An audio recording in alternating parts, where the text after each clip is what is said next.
I have heard it been said that often is the case, our darkest of days can be followed by our finest of hours.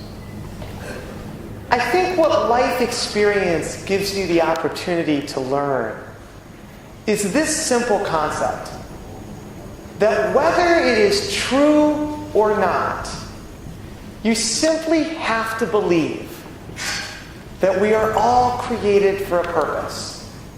You simply have to believe that we are all created for a reason. You simply have to believe that those who are able to appreciate and understand their purpose are given the greatest blessing that Hashem could bestow, the ability to know and appreciate why they were sent here. And with that knowledge, given the opportunity to live a wholesome and beautiful and incredibly profound life. One of the things that I love to do more than anything is teach. And currently I'm a professor at the University of Michigan of social justice. And I always start off my classes when I teach by telling my students this story. For anyone who's been involved in the disability rights movement, it is important that we go back to the 1930s. And the reason that I'm taking you back to the 1930s is so that we can see and celebrate the challenges that have been waged, but yet the triumphs that have been accomplished. So as today, like I do with my students, I'm going to transport you back to the early 1930s. It was a time when Hitler was on the rise, and the United States was captivated by what was called eugenics at that time. In fact, this theory of eugenics had grown to such an incredible degree that it was all the rage in communities, all the rage in universities, all the rage amongst the political elites. And this rage grew to such a point that the state of Virginia brought a case to the United States Supreme Court. And the state of Virginia asked the U.S. Supreme Court that they should have the right to forcibly sterilize those people with severe disabilities who were living in Virginia-run institutions. The state of Virginia argued before the highest court in the land that why should disabled people be given the right to reproduce? They're a burden, they're a challenge.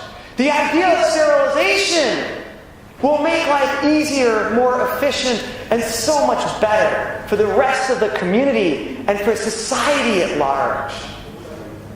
Remarkably, under the leadership of Justice Oliver Wendell Holmes, the great Justice Holmes, that when you go to law school we're taught to revere and admire, wrote for the majority opinion of the court that it was appropriate to have forced sterilization of those with disabilities.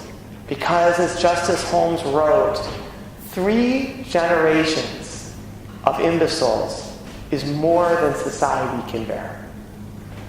Now, I share this story to inspire you. Let's celebrate what has been done. Let's celebrate what has been accomplished. Look at just how far we have come. We have come from the days of forcible sterilization sanctioned by our highest court to days now where people like myself are valued, are part of the community. Look at how far we have come. We have come to days where people with disabilities have jobs, where people with disabilities live independently, where people with disabilities can get educations, where people with disabilities can ride on buses and fly on airplanes.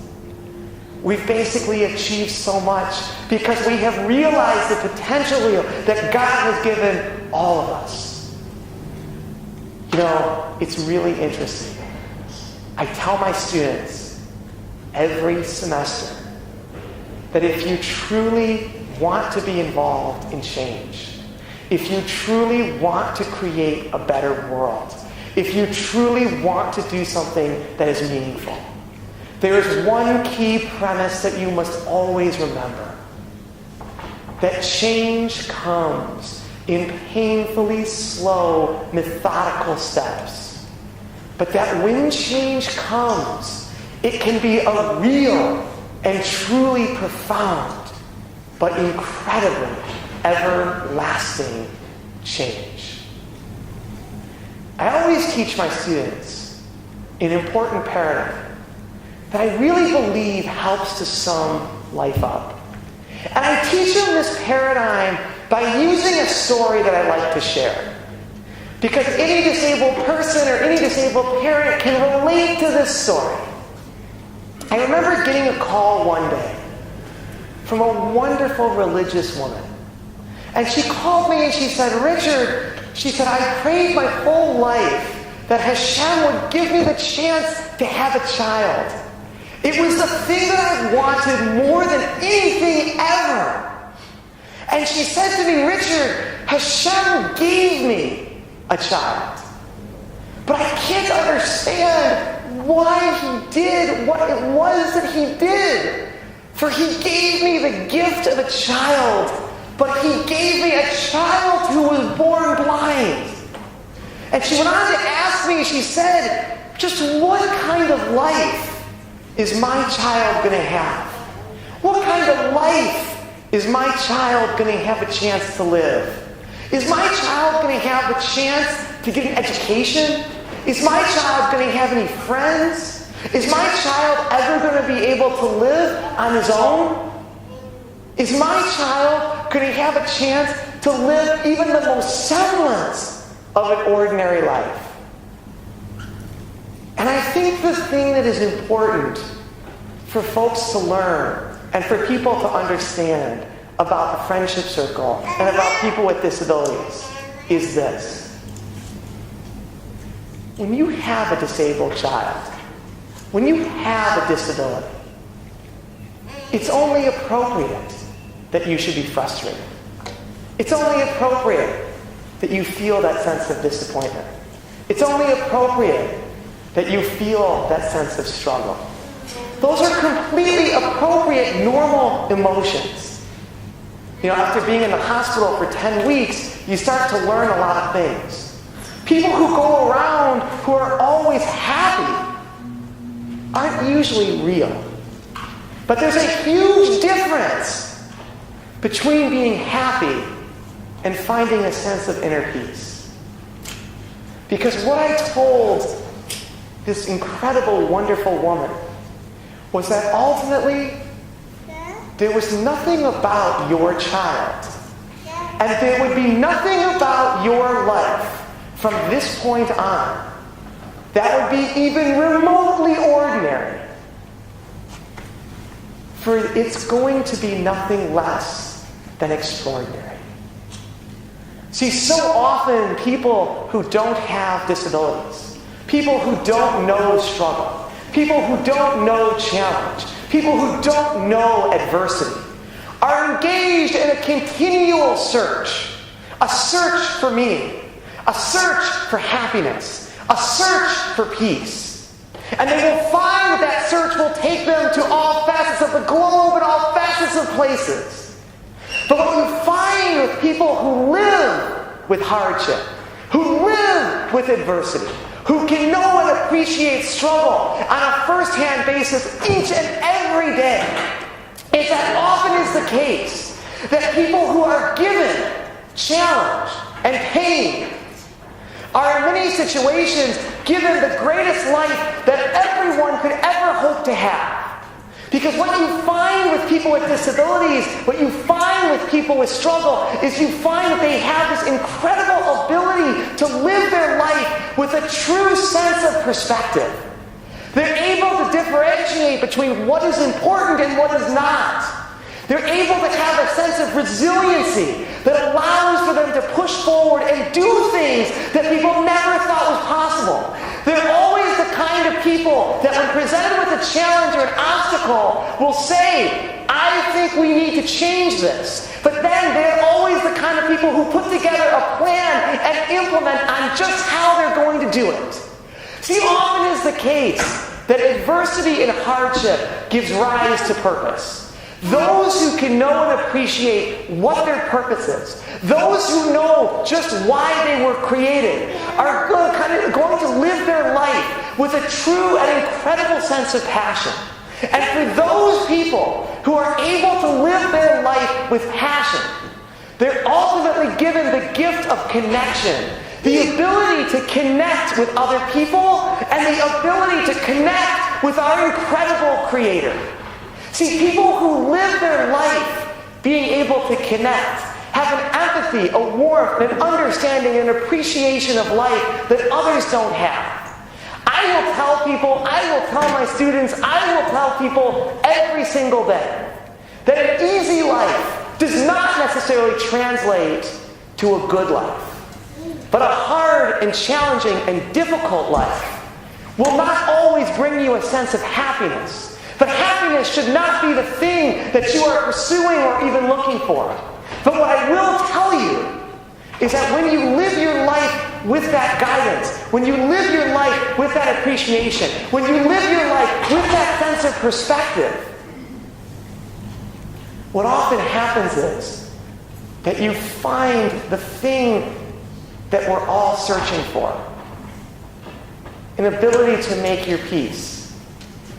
To make your peace with our Creator. To make your peace with God.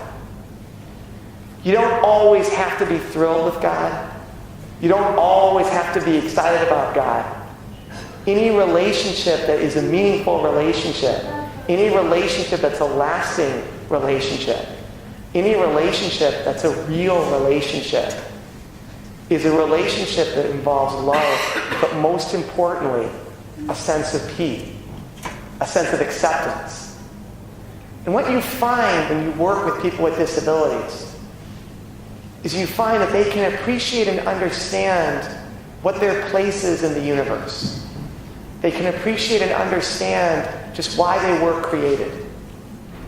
And I will tell you, when you go through your life knowing just why you were brought here, when you go through life knowing what your reason for existing is, what your reason for creation is, you can't have a more fulfilling, more dramatic, more exciting, but most importantly, more wondrous type life. We're going to move into questions in a short time, but I want to kind of conclude the formal part of our discussion, our time together, by just telling you 2 or 3 quick stories that I think help to kind of bring this to light. The thing that gives me the greatest amount of joy in my life is athletic competition. It's the thing that, as a blind person, the fact that I can do marathons and Ironman competition, it's that kind of ability and that kind of gift that organizations who work with the disabled that allow you to do these kinds of things, it's the kind of thing that really transcends you. It gives you an appreciation and a sense of life that is just incredible. So I've been blessed to have the opportunity to complete 17 marathons. And a year ago, I completed the Ironman competition. For those of you who aren't familiar with the Ironman is a 2.4-mile swim, a 112-mile bike, and a 26.2-mile run. And you do this 2.4-mile swim, 112-mile bike, and 26.2-mile run without a break. It took 14 hours and 36 minutes. And if you take a break, you'll miss your cutoff time, and you'll be disqualified from the competition. I want to kind of conclude with this premise. For those of you who have special needs children, for those of you who have faced adversity and hardship or difficulty in your life, I want you to use the model that I use, which is an athletic model. Because I think athletics tells the story of life. Athletics represents life at its core. It represents life at its struggle. It represents everything from tragedy to incredible triumph. It represents ambition, passion, purpose, energy, spirit, resiliency. It truly has come for me to represent the entire story and experience of life. And I want to share with you this story. When I began the Ironman competition, it was in Coeur d'Alene, Idaho. It was coming after a year of training, and when we get into question and answer, I can't wait to answer the questions about the logistics, about how does a blind person run marathons, and how does a blind person do the actual Ironman triathlon, how does it work? And I can't wait to get into the specifics and logistics of that when we have our discussion period. But I want to just focus right now on the spiritual element. Since we're at Chabad, you get to talk about God and spirituality in the ways that I love to talk about it. So as you dive into a frigid body of water, Lake Coeur d'Alene on the morning of the Ironman was 55 degrees. I want you to picture, if you would, what it's like to be swimming in total darkness, not having any idea where you started, not having any idea where you're going, and as you're swimming, not have any idea exactly where you are. I want you to imagine what you would think about having 2,000 other swimmers who are swimming aside you, not being able to communicate with your guide as you're swimming, and being the only blind person in this entire competition. I want you to imagine what it would be like to having people repeatedly and systematically, unintentionally, but forcefully kicking you in the face and not being able to brace for the impact. Imagine trying to come up and surface to get much needed oxygen, but being unable to do so because the swimmer on top of you is blocking your way. Imagine what it's like to have a rope that connects you to your guide, and the rope that serves as your lifeline becomes a noose as other swimmers get entangled in the rope line. And that rope that is your lifeline to your guide begins to drown you and take you below the surface. Imagine what it's like to just simply quietly and peacefully and methodically have to untie the rope from the person who's entangled, from the person who's panicking because they don't understand why they're entangled in a rope line. To work with your guide, to work with the person who's entangled, to basically free yourself, to move forward to where the whole process simply happens over and over again. After you complete that, you get on a tandem bike and ride through the mountains of Idaho, and as you're riding, you do a 6.5-hour time on the bike that feels like it's endless as you're going up and down mountains but having no idea where you are and reaching speeds of 30 miles an hour, sometimes 35, 40 miles an hour. And then at the end of that, you begin your 26.2-mile marathon.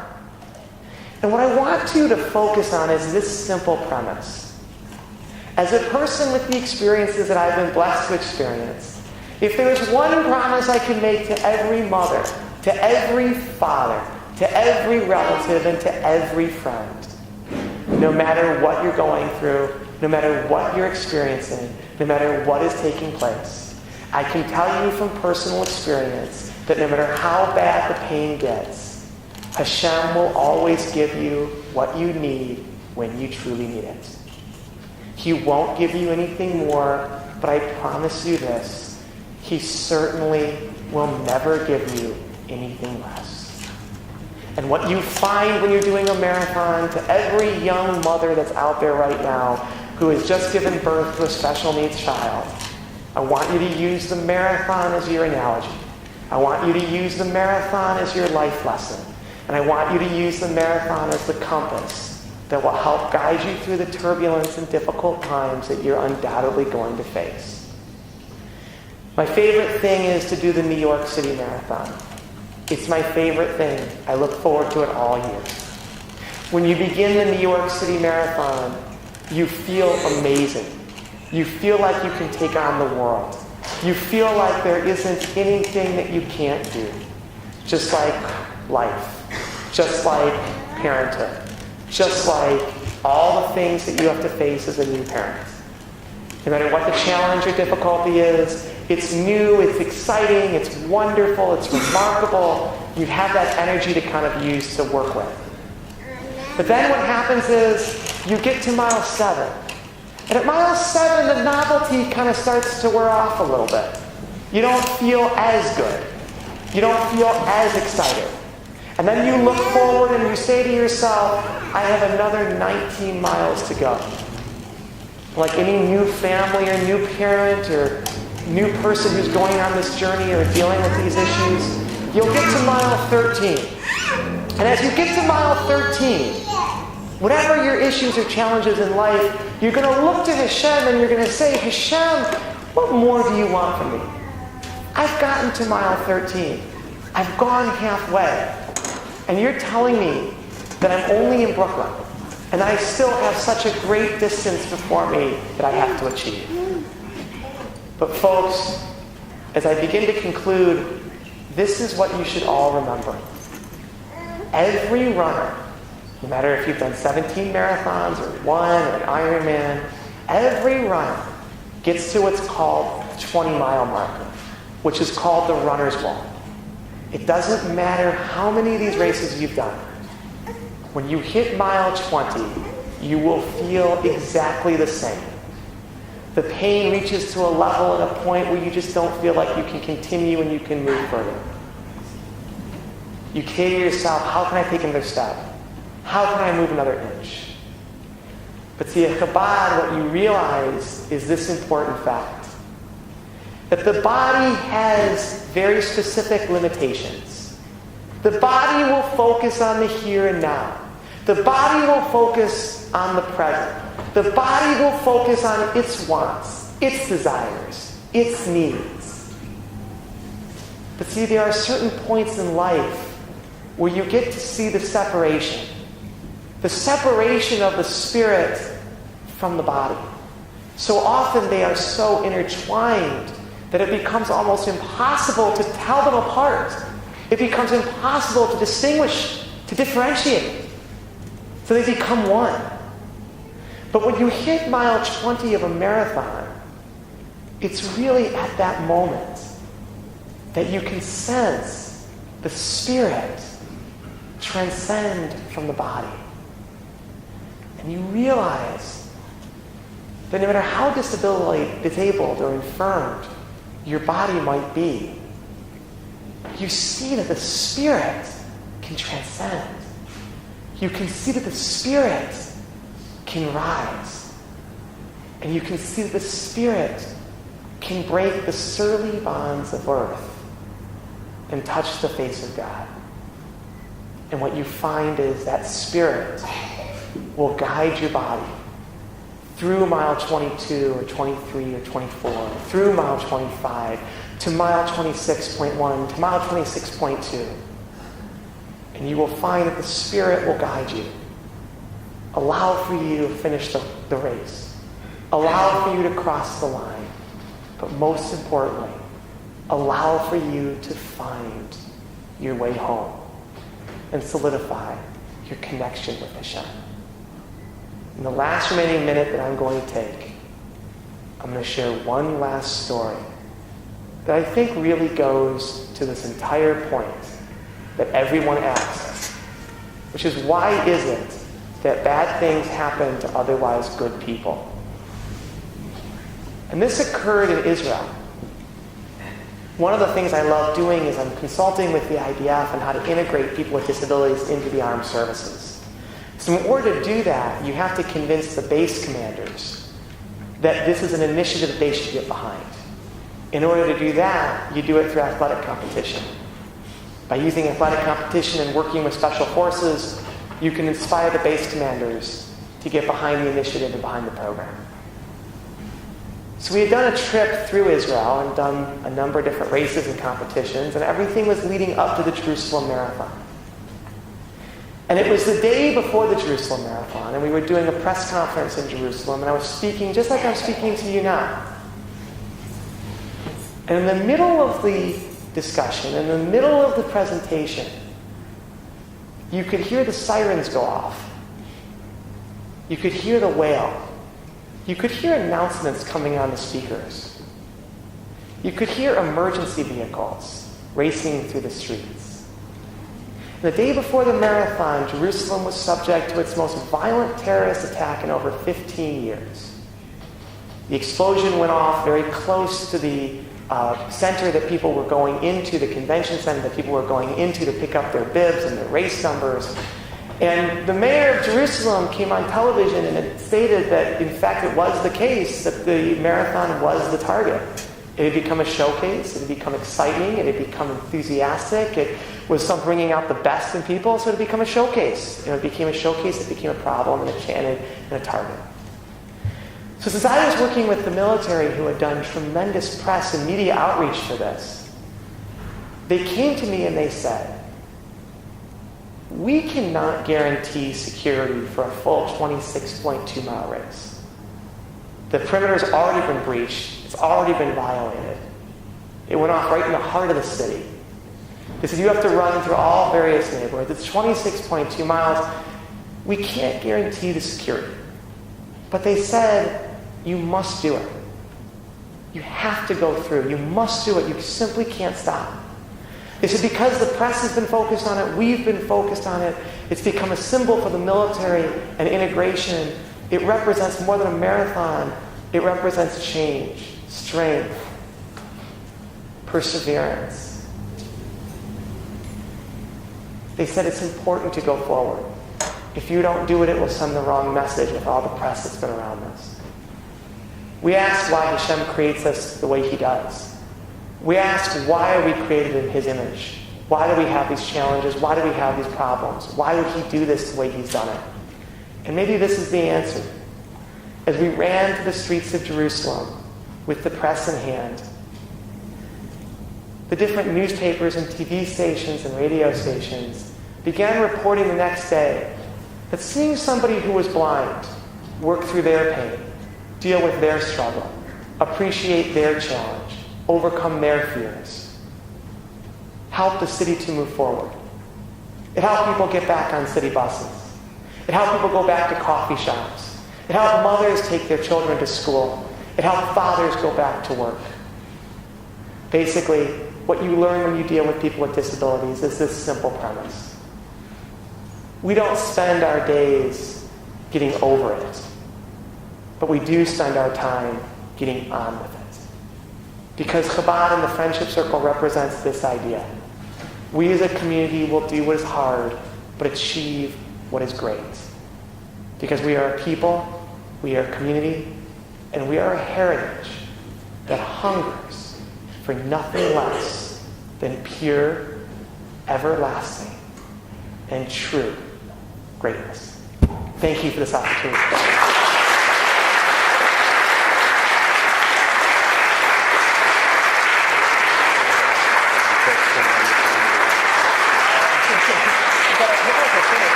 Well, good morning, everybody. And I'm going to start with two words. Go blue. Oh, yeah. I'll explain why in a moment, and I'll explain to everyone else in a moment why. But my heart is actually racing, which doesn't happen very often. And I've seen faces that you can't see right now whose mouths are completely down, their chins are down around their chests. They are sitting here wide-eyed and motivated in ways that I could never have imagined. Molly, you said this was going to be off the charts, but you did it. So, but I know you do that. Why do I say go blue? Go blue is kind of insider's language for anyone who's got a kid in Michigan or had any Michigan blood, and you say go blue. I'll take a moment with my question, then I'll open up for your questions. But I need to thank you. My son is a recent graduate of the University of Michigan, 2012. Very happy kid, got on to law school, life went beautifully. I don't think he took your class, and I'm going to scold him for having missed it. That said... It's an easy A. Is it? Well, yeah. Maybe he did take it. But that said, my mother is relegated to a walker. And her only dream in life was to go to the big house and watch a football game, which became, to me, quite a challenge because you can't... The big house houses 114,300 and some odd people. And my mother wanted to go, and there was no way that I was going to take her because there was no way I was going to get her into that stadium. But in fact, the university made it very easy for us, and I guess I've come to learn that you're probably the reason why that was made so easy. So I thank you literally from the bottom of my heart. And I'll give you the other side of that was you can't leave the stadium until the game is over because they can't get their carts in to get the disabled people out, and it was freezing. And it was very difficult, but that's it. My question, work on that. Yeah, well, there's a few things we can talk about. My question, and then I will allow everyone else the opportunity for whatever questions they have, but I have a question that I think answers itself, or you've answered already, but I ask it anyway. You say you're very clear in what your purpose in life is. I'm completely jealous and envious of that personally. And I guess I know what it is, but can I ask you to give me the 30-second answer as to what that is, and then we'll open up to the rest of the Sure. The rest of the crowd. It's such a beautiful question. The question is, how do you know what your purpose is? And as was said in the introduction, I was recently at Mount Sinai Hospital for nearly 10 weeks. What had happened in terms of understanding purpose was I go back and forth between Detroit and New York on a weekly basis. I kind of do work in both places. And I was all excited because I was getting ready for my 18th marathon. And what had happened was I memorized Central Park. And when I run with a team of guides. And they give directional cues. Hard right, soft left, and you follow those directional cues. What happened on the day of my incident was I had memorized all of the loop that goes around Central Park. So usually I have my guides that are always with me, but on this morning I had memorized every crevice, every incline, every decline. So when I go on the circle loop, I've memorized it. So I don't have to have guides giving commands. When you do the marathon, you have 4 or 5 guides, and they give you directional cues the entire time you're racing. And again, that's hard right, soft left, soft left. The day of my incident, what happened was I was just having the most wonderful walk, and I was just thinking to myself what a great week it was going to be. And I was up on 95th, where the pool is in Central Park, where there's that steep hill that goes down. So unfortunately, a cyclist was going, and he was a very nice guy. He just unfortunately wasn't paying attention, and he was looking at his rear tire because he was having some problems with his chain. So he was on a steep downhill. And as he was looking at his rear tire, he came into the pedestrian lane, and the police estimated he was going about 35 miles an hour, and unfortunately he hit me directly in the back. So the injuries were pretty bad. 10 weeks at Mount Sinai was, a pretty long time. And they were wonderful at Mount Sinai. And then we did rehab, and now I'm working on my therapy, and I'm just trying to come back to life.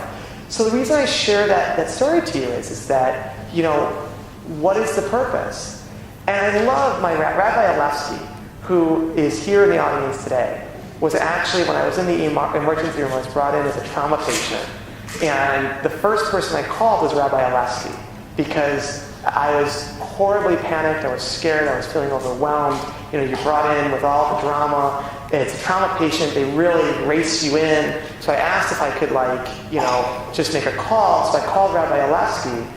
And I said, I'm a little nervous, can you maybe say a prayer? And then within 5 minutes, he was actually in the emergency room and spent literally 17 hours as we were in before I was admitted into the hospital, we spent about 17 hours in the emergency room. And he was there the entire time, and he came to visit every single day that I was in the hospital. He came to visit, and we would wrap to fill in. And he said something very powerful and very profound. He said that with the exception of good versus evil, we don't have a choice. Everything is preordained. So with the exception of making choices that are good versus making a choice that are bad, all the events and things that happen to us in our life happen for a reason. And it's up to us to determine how we want to react to that reason. So just for example, with this incident in Central Park, I'm not at all upset with the guy who hit me, even though I've got a long way to go with rehab and therapy and a lot of work to be done, and it's very painful. I'm just amazed that I'm standing and doing all this kind of stuff. But, you got to work your way back and just deal with the pain and respect the pain is what they tell you. And it will go down eventually, and you just got to work through it. But you have to believe, And again, like I said in the beginning of our conversation, you have to believe that there's a bigger purpose and a bigger reason why things happen. That this didn't happen, whether it's true or not, and again, I can't say whether it's true or not, but if you were to go through life just thinking, wow, this is just a coincidence, or wow, this just happened. If you go through life and you don't believe that there's a deeper purpose and a deeper reason why things happen the way they do, honestly, just from a personal position, it will make it too difficult to get through it. I couldn't deal with being blind and the struggles and the challenges of being blind, then having a major, traumatic injury. I mean, after a while, it gets to be too much. But just for your own psychology, if you're able to believe that this is your mission and your purpose, and this is why you're sent here, I think it gives you the strength to do things. So what's come out of this situation with getting hit by a cyclist is there are going to be major, I'm not asking for money, I'm doing this completely pro bono, completely as a public service, but I initiated a federal lawsuit from my hospital bed against the city of New York to not ask for any money or nothing, but to get change in Central Park. And with this federal litigation and with the media coverage that surrounded this incident, the city is going to start working to make the park safer. They're going to start working to make the park better. And it's going to not just be safer for disabled people, it's going to be safer for other people. So the way I look at this incident is, if this had been a stroller that was struck, that child would be dead. The doctor would say, they're lucky that I wasn't dead. 35-mile impact is a very powerful impact. So the fact is that, again, I don't have concrete evidence as to whether it's true or not, but the simple fact that something good can come out of something which is tragic allows for you to see that, wow, here's the reason. This is the purpose. Now, it's way beyond my pay grade to try to understand what that purpose and reason is. But if I can see change, if I can see something good come out of this, if something happens as a result of this that otherwise wouldn't have happened, then basically change is coming. Things are getting better, and life will be made easier and better for other people. So I think it's just simply the idea that you don't search or try to understand if it's true. You just say to yourself, you know what? Let me take the situation as it is, work with it, and then when you can see the result, you can see the interconnectivity of it. And when you see the interconnectivity of it, you can see how great things wind up coming and how great things wind up being. So in my last comment on this, before we move on to our next question, the question was, what is your purpose? How do you know what your purpose is? Well, you know what my purpose is? My purpose is a very simple one. My purpose is, when I was in law school, going through law school as a blind person was a very challenging experience. I can't read and write. I can memorize and internalize everything. So I would pray every single day to Hashem. And I made a deal with Hashem. I said, Hashem, if you give me the opportunity to become a lawyer, if you can get me through this, then I promise you I will dedicate my life to representing special needs populations and making their life better on a pro bono basis. I will promise you that I will give access and a voice to people who otherwise don't have it. Now, this was a miracle. I survived and got through law school, which was not an easy task. I survived and actually got through the bar exam. And anyone who's taken the bar can tell you, as a blind person who can't read and write, can't use a highlighter, you have 15 essays, and then you have a multi-state. The essays are 4 to 5 pages each. I have to memorize all 5 pages. And in a property question, if you move a comma, it changes the outcome. So I have to memorize all that and then dictate it. And I got through all that. Now, the reason I got through all that was because I had promised Hashem that if given the opportunity to get through all that I would make it count, that I would do something with it. And then ultimately, our firm is based in Detroit, Michigan, and I'm blessed that I come from a wonderful family. It's my dad's firm. I work with my brother and my sister. And I came back and I said, listen, guys, I know you're going to think this is crazy, but I made a promise when I was in law school that we would represent special needs populations. And I have got to fulfill that promise. And I said, there's tremendous injustice out there that happens every single day, but the reason it continues is because lawyers don't take the cases because there's no money in it. So we're going to establish a division that handles these cases completely for free. So I don't charge ever for legal representation. I work completely for free, and then the revenue stream, I'm like a parasite. I take all the money from the generating part of the firm and put it into my division. And then my division basically takes on cases, and basically, and I'll just conclude with this. You ask what the purpose is? It really goes down to this story. This is what the purpose is. In the state of Florida, why people always say, why is it so important that you get involved in these disability right cases? It's so expensive. I mean, every case that I handle, when I go up against like U of M, like we were just talking about, and I'm a professor there, what they were doing was absolutely inexcusable to people with disabilities. And I'm a professor there, and I went and told them that their behavior was inexcusable. They were spending $300 million to renovate the big house. And under the ADA, they were arguing that the work they were doing to the stadium was a repair and not alteration. And since there were no real guidelines as to what constitutes a repair versus what constitutes an alteration, my university, this university that prides itself on being this progressive institution, this institution that says, we care about everybody, this and that. But when it came down to disabled people, if the university had been successful in what it was attempting to do, they were trying to set a guideline that a $300 million project could be made into a repair. And if they had gotten away with what they were doing, every shopping center, every hotel, every place that's a public venue would have done the same thing. If you're a landlord and you want to get around the ADA, you would just simply say, I'm repairing it. And you would disguise it the way it was very complicated how they were doing it, but you would disguise it in such a way as to not have to meet your requirements under the ADA. It was outrageous. And I went to them and said, how can you do this? And I represent the paralyzed veterans of America who are coming back from Afghanistan and Iraq, and these guys want to go to a game.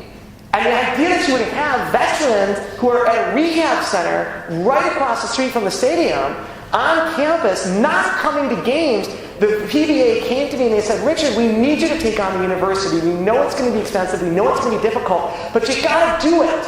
And they said, because our guys are coming back, and the problem that we're having is that the way that you get someone to get through rehab and get through physical therapy if they no longer have legs or arms is you have to give them a sense of normalcy. And what is happening is that these guys are coming back and their friends are going to the games and they can't. So then they come into therapy the next day and they say, I don't want to do this anymore. It's pointless. So the idea was it was critical to get them back into the stadium so that they could do events and activities with their peers and with their friends and that they could move on with life. And the audacity of the University of Michigan to basically say to me that this was a repair. We spent 4 years in federal court. 4 years in federal court. And finally, Judge Cox, who I love, and the most wonderful federal judge you're ever going to meet, just kind of got tired of what the university was doing because the university told me, they said, you're one lawyer, and you're blind, you're one lawyer. They said, we're going to bring in 2 law firms. We're going to bring in Holland and Knight out of D.C., and we're going to bring in Butzel and Long as local counsel in Detroit. So you're going to come to court by yourself and do this against the great University of Michigan, who has a law school, who has endless resources, and we will do whatever it takes because we are not going to bow to this. But you know what happened in the end? Is that justice does prevail. Things do wind up working out in the end. Because basically, guys, there's actually something in the Talmud that says that Hashem will hear the cries of his most vulnerable of creations. It also says that you should never put a stick in front of a blind person. The idea being that Hashem will always be there for his vulnerable. He will always be there for those who need it the most. And in this situation, the University of Michigan, we were in court, and finally Judge Cox said to them, he said, you know what, guys? He said, Mr. Bernstein's doing this for free. This has been going on for years. You've been disparaging him in the newspaper and on television. They were out there telling people I was ruining Michigan football because I was going to make them have to do all this construction and people were going to lose their season tickets and all this kind of stuff. And they said that because of what I was doing, then they went out and said, disabled will never come. They're not going to show up. Why should we do this? Why are they going to come? They're not going to show up. So he's thinking this is all for nothing. And finally, the judicial system does work. Because the judge finally said to them one day, you know what? I've had enough of this. And they said, you know what? It's up to you, Michigan.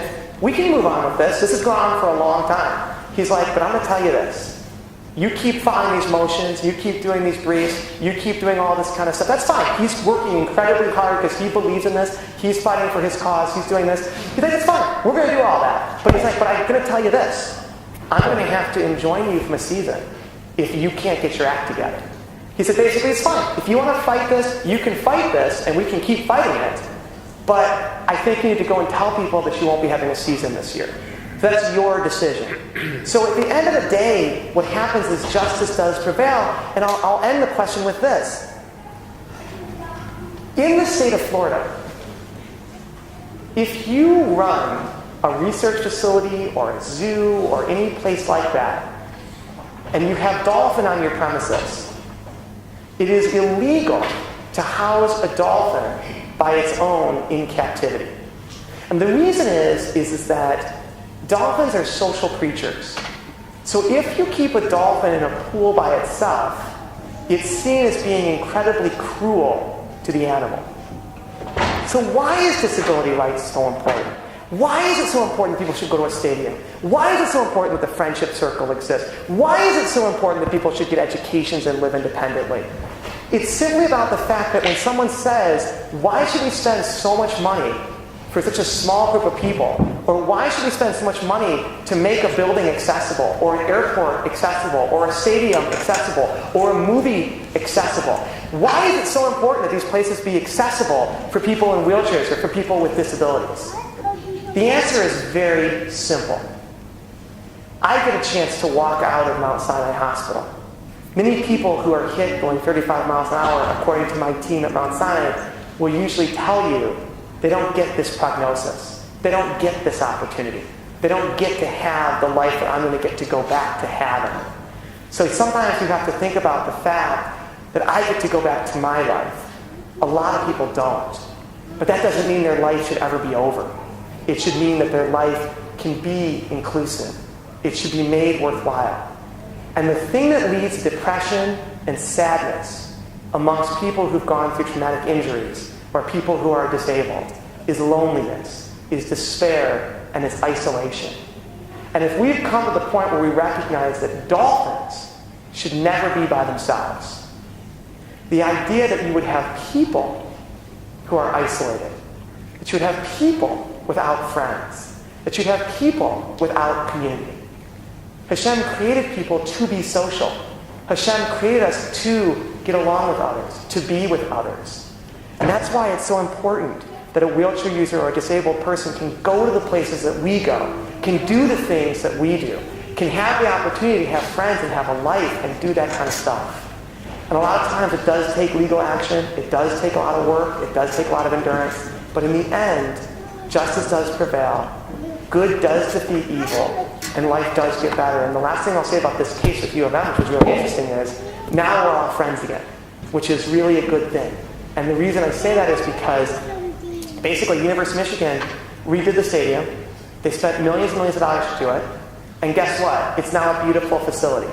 And what they found was that they're able to bring children who are terminal from U Hospital over to the stadium because they're able to enjoy a football game and have that experience. What they also found was that during the bad seasons, which there were a few of them with the coach that they had to replace, that what they found was the one section that was always sold out was the disabled seating.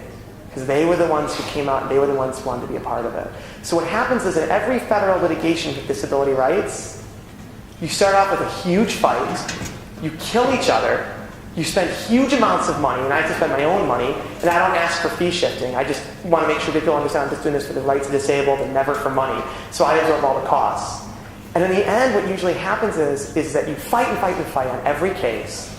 And after years, they start making the changes. And then after they make the changes, they come back to you and they say, you know what? We're really glad we did this. It was expensive, but we've opened up to new people, new audiences, and then they come back and they say our employees love it, the citizens love it, the community loves it, and every situation they wind up realizing the benefit of becoming ADA compliant and the number of people they get to include. I won't go on this long with every other answer, but that was just a big question. So.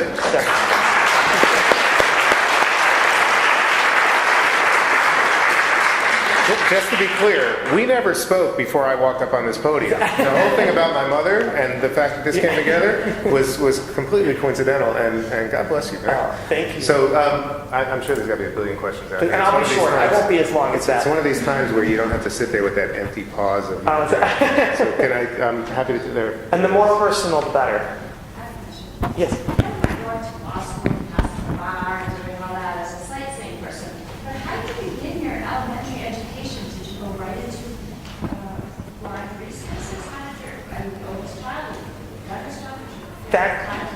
That's an incredible question. I think that's a great question. And I think that what always concerns me about whenever I go to speak to audiences, people will say, wow, look at that blind guy and look at the things that he's done.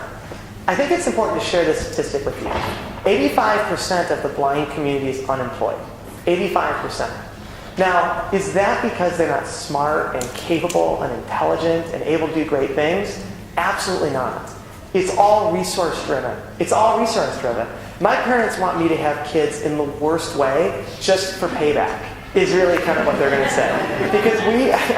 Because we used to live in a town outside of Detroit, and I was blessed to live there, and I was originally in what was called in the West Bloomfield School District. See, what happens is that many of you are aware is that if you have severe disabilities, you have to go to the public schools are where you're going to rely. Because the private schools really, there's no private school in Michigan. If I wanted to get a Jewish education, there was no private school in the state of Michigan that was going to take me. It just wasn't going to happen.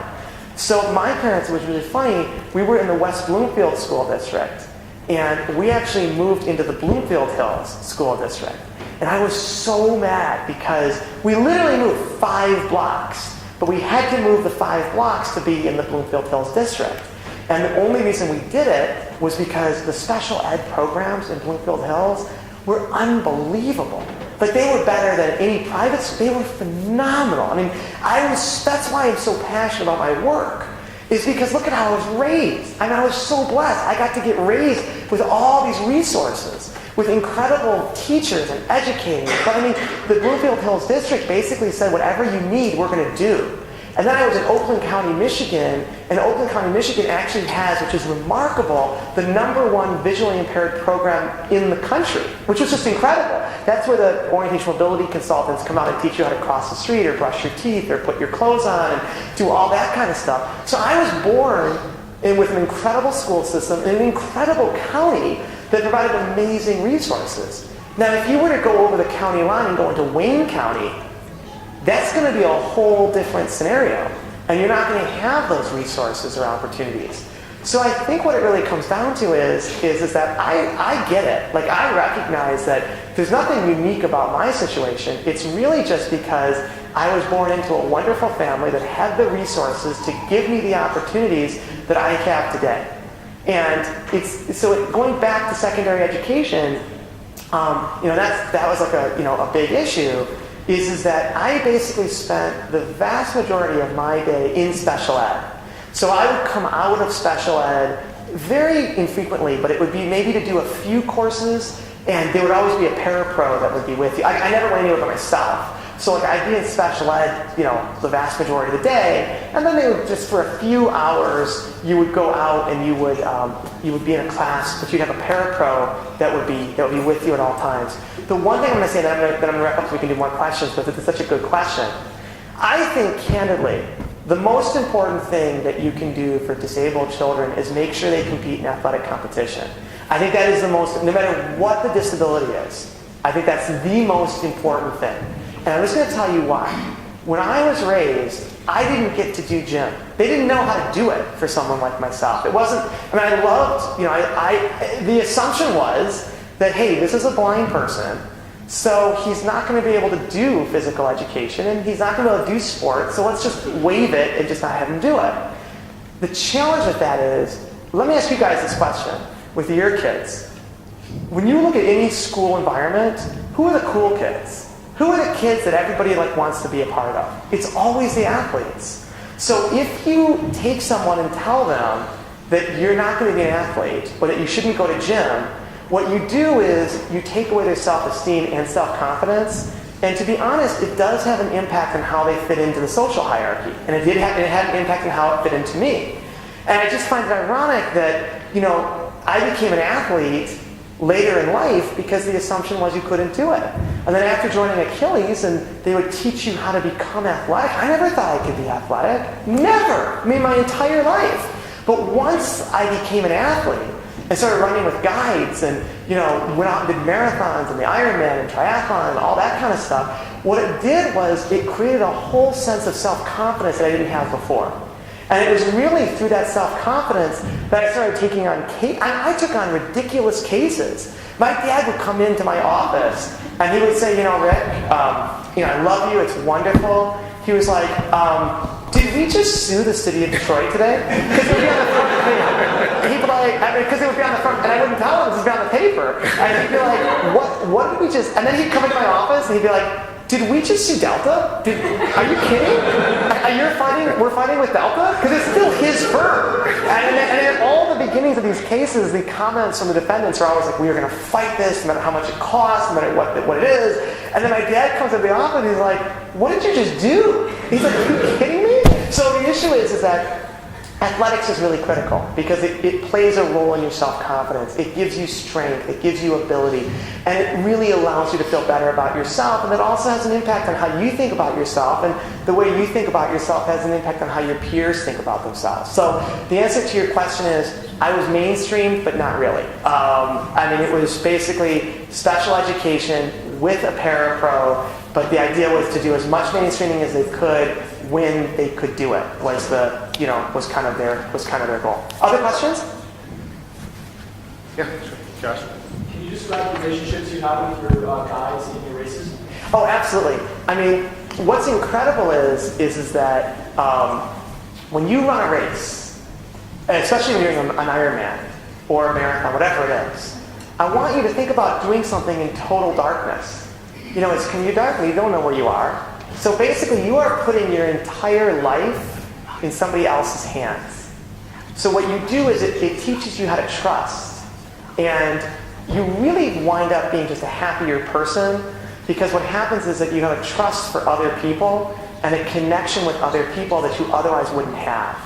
So that's really a great thing about athletics, especially for the disabled, is that the relationship that an athlete has with their guides is very difficult to describe because basically your entire safety in life is really in their hands, and it has a really profound impact on how you view other people and how you deal with other people as you move forward to do other things. And that's why I think athletics is so important, because athletics doesn't just play a role in that event, it plays a role in everything you do. Other questions?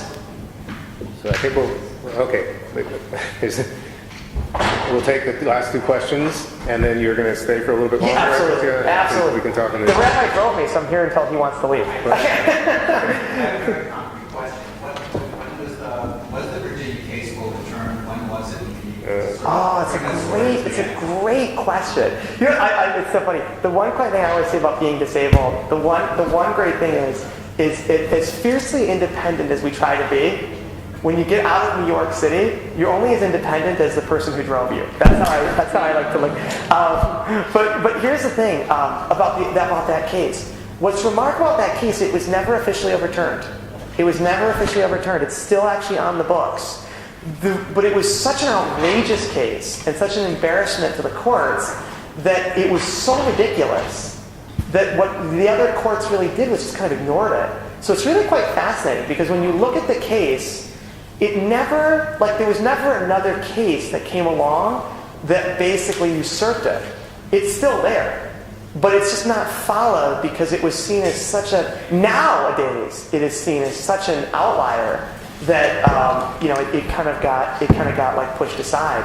But you have to realize, guys, the ADA, I have to tell you, it's the most for disabled people. The American Disabilities Act is our entire lifeline. And just to give you a quick example, very fast about cases, is that what I love, and I think about this every day, because my practice is exclusively federal, because ADA is always a federal question. So what I love is that I basically practice in the court system that said in the 30s that I should be sterilized. But look at how far we've come. I'm actually in those courts. I'm occupying those courts. I'm in those federal buildings. I'm in those federal courts, basically doing that kind of work. And I've got to tell you, what's amazing about the ADA is that it really has made life fantastic. I mean, do we have a long way to go? Absolutely. But you have to realize the biggest thing that happened for disabled people was the ADA.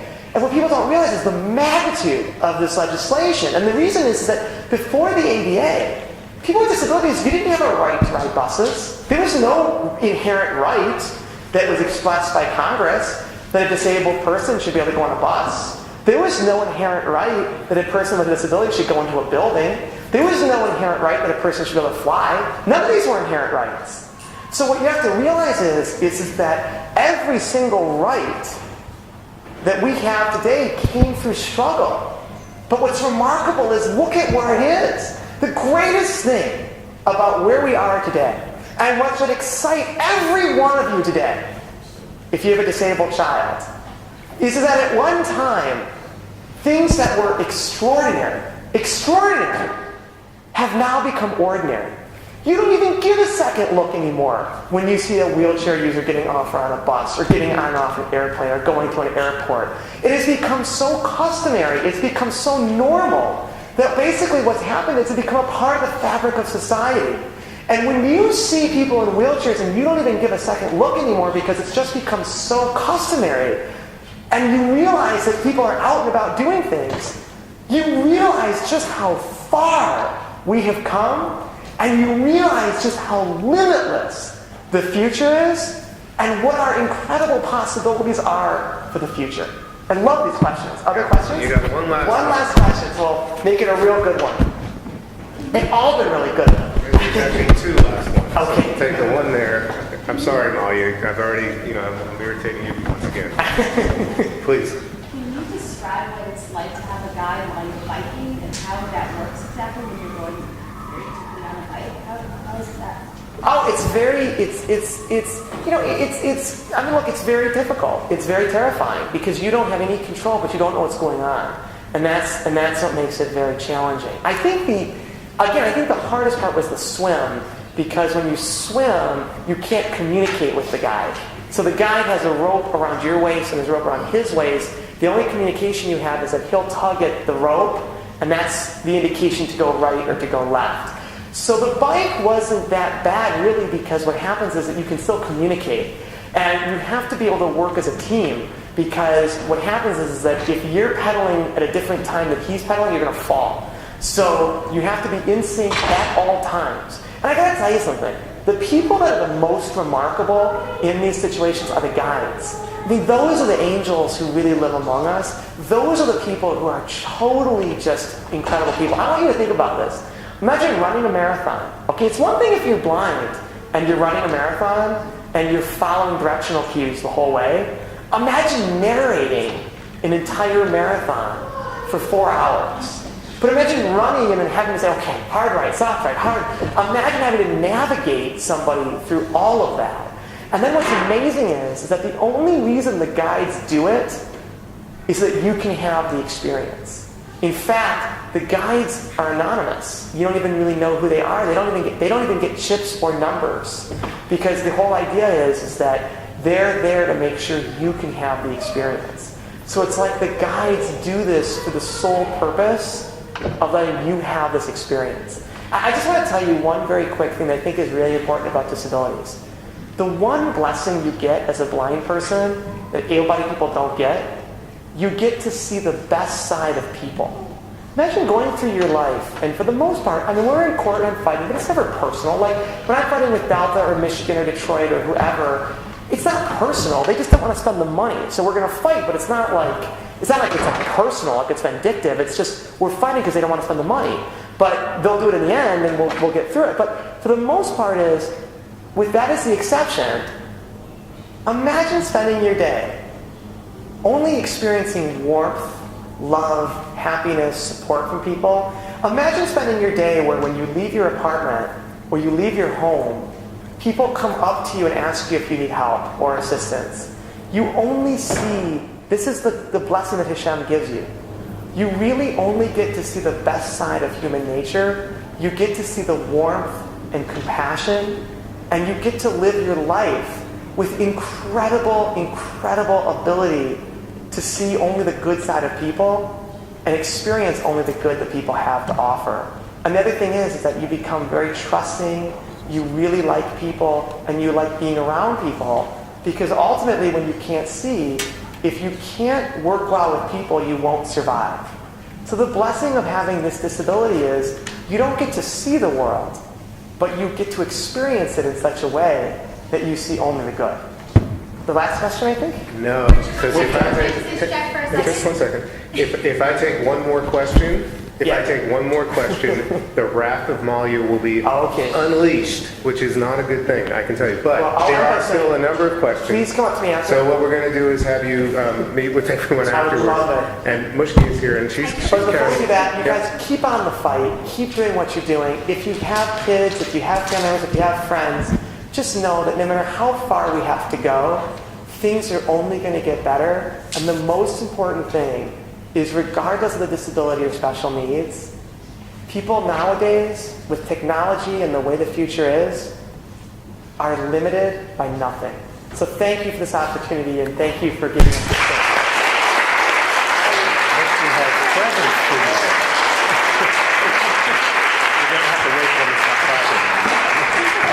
Thank you. I just want to say a big thank you to Richard Bernstein, who volunteered his time, came all the way out here, took his time to come out of rehab, to come and inspire all of us. This has been most inspirational. And I want to say a thank you, yes, a big thank you to Rabbi Kalevsky, who drove and helped coordinate with bringing Richard Bernstein here. We have a small little gift from you so you can remember our friendship circle. We have a little gym bag for you. So you know how athletic you are, with a t-shirt inside, and an umbrella. Oh, so you can think of us, fantastic. rain or shine. Oh, I love it. Thank you so much.